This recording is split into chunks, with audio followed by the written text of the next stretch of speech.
Aquí estamos con la familia Maza que asistieron hace una semana, el papá roncador, la mamá con una rinitis alérgica importante, el bebé también que estaba roncando, se le hizo cirugía de cornetas y paladar, cirugía de cornetas y cirugía de cornetas. Así que, bueno, ¿cómo han estado? Bueno, muy bien.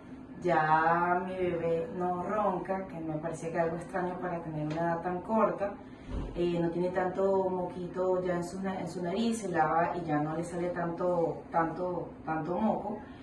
En mi caso, ya respiro súper bien por el orificio izquierdo y por el derecho mejorado, pero el izquierdo es un cambio al 100%.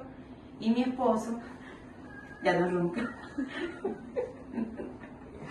Así que bueno, testimonio de la familia feliz. Gracias.